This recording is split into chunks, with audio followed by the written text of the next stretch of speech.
नमस्कार दोस्तों, स्वागत है आपका हमारे चैनल गुनाह या साजिश में।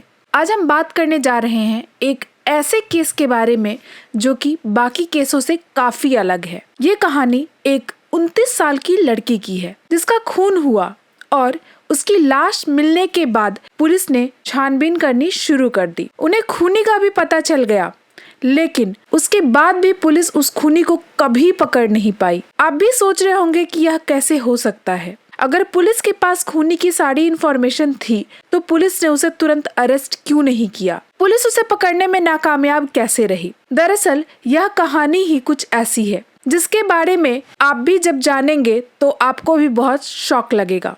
ये कहानी एक ऐसे खूनी की है जो पुलिस के हाथ तो नहीं लगा, लेकिन फिर भी उसे अपने कर्मों की काफी भयानक सजा मिली। इस कहानी को डिटेल में जानने से पहले अगर आपने हमारे चैनल गुनाह या साजिश को अभी तक सब्सक्राइब नहीं किया है तो सब्सक्राइब कर ले और बेल आइकन भी दबा ले, ताकि जब भी मैं कोई नई वीडियो डालूं उसका अपडेट सबसे पहले आपको मिल जाए। तो आइए इस कहानी को डिटेल में जानते हैं। पूरी घटना को अच्छे से समझने के लिए वीडियो के लास्ट तक बने रहें। 11 फरवरी 2011 को नई दिल्ली रेलवे स्टेशन पे हमेशा की तरह काफी भीड़ थी। अचानक वहाँ पर पुलिस को एक काला बैग मिला जो एकदम लावारिस पड़ा हुआ था। बैग को जब पुलिस ने खोला तो उनके होश उड़ गए, क्योंकि उसमें एक लड़की की लाश थी। उस लड़की की पहचान के लिए पुलिस के पास कोई खास क्लू नहीं थे, सिवाय इसके कि उसकी कमर पे मोर पंख का एक टैटू बना हुआ था। पुलिस ने पब्लिक नोटिस भी जारी किया ताकि लड़की की फैमिली उनसे कांटेक्ट करे। उस वक्त मीडिया जगत में लड़की को लेकर बहुत ज्यादा सनसनी मच गई थी। उस लड़की को उन्होंने नाम दिया the girl with peacock tattoo. 13 दिन बाद भी जब लड़की की लाश की पहचान के लिए कोई नहीं आया, तब पुलिस थक हार कर खुद ही लड़की का अंतिम संस्कार करने का फैसला कर लिया। जिस दिन उसका अंतिम संस्कार होना था उसी दिन एक आदमी पुलिस के सामने आया। उस आदमी ने खुद को लड़की का पिता बताया और पुलिस को इतने दिनों बाद उस लड़की का नाम पता चल ही गया। लड़की का नाम था नीतू सोलंकी। अब पुलिस को एक लीड मिल गई थी। उन्होंने नीतू सोलंकी के बारे में और पता लगाने के लिए उसकी फैमिली और जान पहचान वालों से बातचीत करनी शुरू कर दी। नीतू की बहन अलका से बातचीत करने पर यह पता चला कि नीतू एक लॉ ग्रेजुएट थी, जिसे कोई भी राह चलता लड़का आसानी से छेड़ नहीं सकता था, क्योंकि वह तुरंत उल्टा जवाब दे देती थी। वह एक बहुत ही बहादुर लड़की थी। वह 2010 तक एक कॉल सेंटर में जॉब करती थी। अचानक 2010 में ही उसने अपनी फैमिली को बताया कि उसे सिंगापुर से एक जॉब ऑफर आया है और वह सिंगापुर शिफ्ट हो रही है। पुलिस यह सब जानकर हैरान रह गई। उनके दिमाग में यह सवाल था कि अगर नीतू की जॉब सिंगापुर में लगी थी तो उसकी लाश यहाँ दिल्ली में कैसे मिली। नीतू की फैमिली भी इस बात को लेकर काफी हैरान थी। हालांकि पुलिस ने नीतू की पिक्चर्स भी अखबार में और न्यूज चैनल में दे दी थी, लेकिन फिर भी नीतू के परिवार को लगा कि अगर वह सिंगापुर में है तो उसका खून यहाँ कैसे हो सकता है। इसी वजह से उन्होंने शुरुआत में पुलिस से कांटेक्ट भी नहीं किया था। लेकिन जब उन्हें इस बात का एहसास हुआ कि जिसकी लाश पुलिस को मिली है वह कोई और नहीं बल्कि उनकी नीतू ही है, तब जाकर उन्होंने भारी मन से पुलिस से कांटेक्ट किया। जब पुलिस ने और अच्छे से नीतू का बैकग्राउंड चेक किया तो उन्हें पता चला कि वह कभी सिंगापुर गई ही नहीं थी। उसने अपनी फैमिली से झूठ कहा था कि वह सिंगापुर शिफ्ट हो गई है, जबकि वह दिल्ली में ही अपने बॉयफ्रेंड के साथ लिविंग रिलेशनशिप में रह रही थी और उसके बॉयफ्रेंड का नाम था राजू गहलोत। यही राजू गहलोत अब पुलिस का प्राइम सस्पेक्ट बन चुका था। पुलिस का शक यकीन में तब बदल गया जब उन्होंने राजू के ही एक कजन नवीन शौकीन से कांटेक्ट किया। नवीन पुलिस का कॉल आने के बाद घबरा गया और उसने सारी सच्चाई बता दी कि राजू 11 फरवरी 2011 की सुबह नवीन को फोन किया था और फोन पर राजू ने नवीन को बताया कि उसके हाथों से नीतू का खून हो गया है। लाश को ठिकाने लगाने के लिए उसे नवीन की मदद चाहिए। नवीन ने जब मना कर दिया तो राजू ने खुद ही नीतू की लाश को बैग में भरकर नई दिल्ली रेलवे स्टेशन पर बैग फेंक दिया। आखिर कौन था यह राजू गहलोत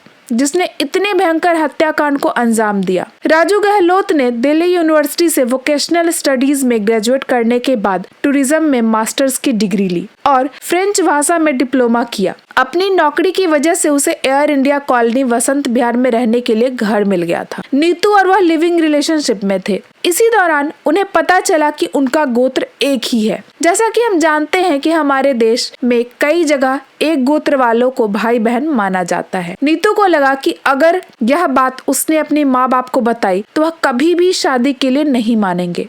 इसी वजह से उसने अपने रिलेशनशिप को सीक्रेट रखने का फैसला कर लिया। वह दोनों कुछ टाइम अपनी अपनी नौकरी छोड़कर बैंगलोर शिफ्ट हो गए, लेकिन पैसों की तंगी की वजह से उन्हें वापस 20 जनवरी 2011 को दिल्ली आना पड़ा। अब वह दिल्ली में भी किराए के मकान में रह रहे थे, जिसका किराया भी काफी ज्यादा था। धीरे धीरे बेरोजगारी और पैसों की तंगी की वजह से उनमें झगड़े होने लगे। राजू के परिवार के पास काफी सारी प्रॉपर्टी थी। नीतू बार बार राजू को फोर्स करती कि वह अपने पिता से बात करके प्रॉपर्टी में हिस्सा मांगे, लेकिन राजू इसकी बात टाल देता। नीतू एक बेहद जिद्दी लड़की थी और राजू भी काफी गुस्सैल इंसान था। उनके बीच मुंह से होने वाली लड़ाई अब हाथापाई में बदल गई थी। नीतू अपने घर वालों को अक्सर स्काइप के थ्रू कॉल करती थी ताकि उन्हें लगे कि अभी भी वह सिंगापुर में ही है। उसने अपनी बहन को खून से एक दिन पहले जब स्काइप कॉल किया तो उसकी बहन ने माथे पर चोट का निशान देख लिया था और पूछने पे उसने बताया कि यह चोट उसे सीढ़ियों से गिरने की वजह से लगा है। इसके बाद कभी भी नीतू की बहन को नीतू का कोई कॉल नहीं आया और आज उसे नीतू की मौत की खबर मिली। पुलिस को पता चला कि नीतू ने 11 फरवरी की सुबह राजू की बहन को कॉल किया था। वह उसे राजू के परिवार का एक फ्लैट बेचने के लिए कह रही थी। राजू की बहन ने जब मना किया तो नीतू ने उससे भी झगड़ा करना शुरू कर दिया। राजू को यह बर्दाश्त नहीं हुआ और उनके बीच हाथापाई शुरू हो गई और फिर हाथापाई इतनी बढ़ गई कि उसके हाथों से नीतू की मौत हो गई। राजू ने नीतू की बॉडी को बैग में डाला और यह प्लान बनाया था कि बैग को रेलवे स्टेशन पर ले जाएगा, ट्रेन में रखकर ट्रेन से वो काफी दूर जाएगा और सुनसान एरिया देखकर वहां पे ट्रेन से बैग को धक्का दे देगा और फिर वहां से वापस ट्रेन से स्टेशन पे उतरने के बाद ऑटो रिक्शा में बैठकर वह वापस घर आ जाएगा। लेकिन स्टेशन पर बैग स्कैन करने वाली मशीन को देखकर वह थोड़ा घबरा गया। अगर बैग स्कैन हो जाता तो पता चल जाता कि उसके अंदर लाश है। इसी वजह से राजू बैग वहीं स्टेशन पर एक सुनसान जगह पे रख दिया और किसी से फोन पर बात करने का नाटक करते हुए धीरे धीरे बैग से दूर होकर वहां से चला गया। बाद में पुलिस और मीडिया को वह बैग मिली। कातिल राजू गहलोत है यह तो पता चल गया था, लेकिन वह कहाँ है यह अब भी एक सवाल था। इंक्वायरी जब आगे बढ़ी तो पता चला कि राजू जिस किराए के फ्लैट में नीतू के साथ रहता था वह महीना पूरा होने से पहले ही किराया दे दिया था ताकि मकान मालिक नीतू के बारे में कोई पूछताछ ना करे। उसने मकान मालिक से कहा कि वह विदेश जा रहा है। यह आखिरी बार था जब राजू गहलोत को उस एरिया में देखा गया था। उसके बाद इंस्पेक्टर रितेश कुमार और उसकी टीम ने राजू की पता लगाने की काफी कोशिश की, लेकिन उनके हाथ कुछ नहीं लगा। इसी बीच पुलिस को राजू गहलोत की गोवा में होने की लीड मिली, जिसकी वजह से वो क्राइम ब्रांच की टीम वहां 1.5-2 महीने के लिए डेरा डाल लिया, लेकिन फिर भी राजू उनके हाथ नहीं लगा। राजू के परिवार वाले भी पुलिस के टच में थे। उनके पास एक लेटर आया जिसमें पता चला कि उसने एक सिम कार्ड भेजा है और लेटर में राजू ने अपने भाई को लिखा था कि इस सिम को लगाकर ही उससे बात करे। यह सिम मुंबई के परेल एड्रेस पे लिया गया था। पुलिस वाले अभी भी उम्मीद कर रहे थे कि राजू उन्हें मिल जाएगा, इसलिए उन्होंने वहां छापा मारा, लेकिन पता चला कि स्टेशन के बाहर सिम बेचने वाले के नाम पर इस सिम को लिया गया था। राजू पुलिस को फिर एक बार चकमा देने में कामयाब रहा। एक बार तो पुलिस की टीम राजू को खोजते हुए नेपाल तक चली गई, लेकिन वहां भी उनके हाथ कुछ नहीं लगा।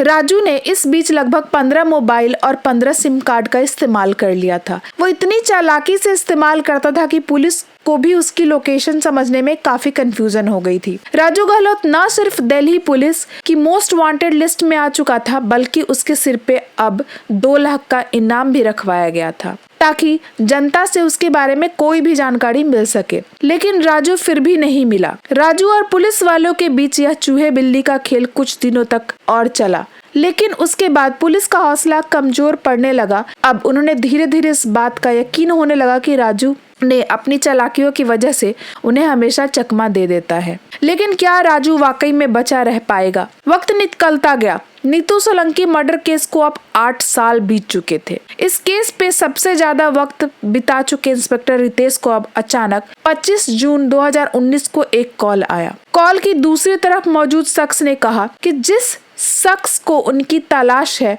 वह गुड़गांव के पास एक हॉस्पिटल में एडमिट है। रितेश कुमार समझ चुके थे कि जिस शख्स की यहाँ बात हो रही है वह कोई और नहीं बल्कि राजू ही है। पुलिस फटाफट गुड़गांव के पारस हॉस्पिटल पहुंची, लेकिन वहां पहुंचकर भी उनके हाथ कुछ नहीं लगा, क्योंकि राजू गहलोत हमेशा के लिए इस दुनिया को अलविदा कह चुका था। वहां पहुंचकर पुलिस को सिर्फ एक यही बात नहीं पता चली, और भी कई बातें जो उनके सामने आई और उनके होश उड़ गए। राजू गहलोत काफी वक्त से रोहन दहिया नाम से गुड़गांव की एक बड़ी इंफोटेक कंपनी में काम कर रहा था। कंपनी में जॉब के लिए अप्लाई करते वक्त उसने आधार कार्ड, पैन कार्ड, यहाँ तक कि 10th और 12th की सर्टिफिकेट भी नकली बनवाए थे। जब राजू उर्फ रोहन दहिया के कलीग से पुलिस ने पूछताछ की तो उसकी सच्चाई जानकर वह सारे लोग एकदम शॉक्ड रह गए। कंपनी में काम करने वाले लोग के हिसाब से रोहन दहिया एक बहुत ही गंभीर और मेहनत करने वाला इंसान था। कंपनी में काम करने के दौरान उसकी सैलरी भी बढ़ी थी और साथ ही साथ उसका प्रमोशन भी हुआ।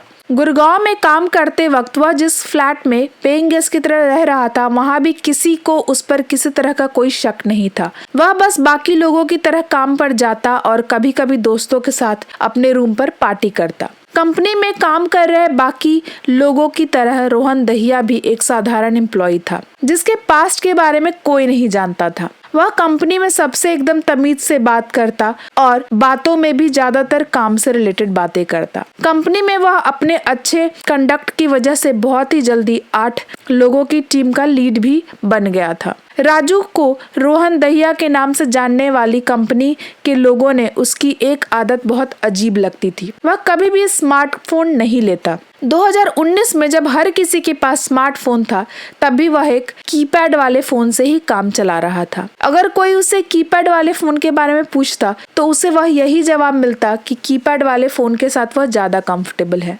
राजू गहलोत ने बीते 8 सालों में अपने परिवार से भी पुलिस प्रेशर की वजह से बिल्कुल कांटेक्ट नहीं रखा था, जिसकी वजह से उसके कलीग्स को कभी भी उसके पास्ट लाइफ के बारे में कुछ ज्यादा पता नहीं था। अचानक ही राजू को लिवर सिरोसिस की प्रॉब्लम हुई, जिसकी वजह से उसके कलीग्स ने कंपनी की ही एक इंश्योरेंस स्कीम के चलते उसे हॉस्पिटल में एडमिट करवाया। राजू डॉक्टर्स को भी अपना पूरा नाम बताने से काफी ज्यादा झिझक रहा था, लेकिन जैसे उसे पता चला कि अंत नजदीक है, उसने अपनी सारी सच्चाई डॉक्टर्स को बता दी और फैमिली वाले से कांटेक्ट किया। 8 साल बाद राजू गहलोत के परिवार वालों को उसके बारे में पता चला, वह भी तब जब हॉस्पिटल के बेड पर अंतिम सांसें गिन रहा था। राजू का परिवार पुलिस वालों के सामने ही उसकी डेथ बॉडी को लेकर जा रहे थे और अंतिम संस्कार कर दिया।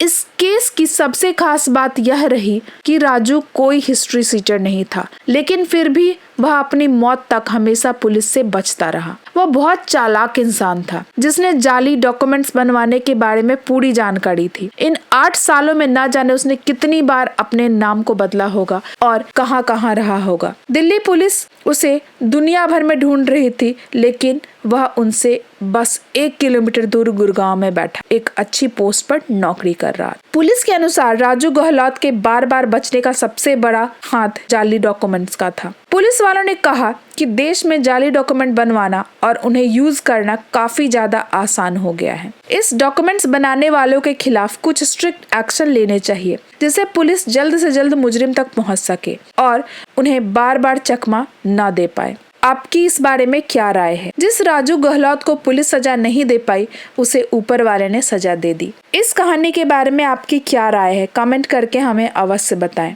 ये घटना यही समाप्त होती है।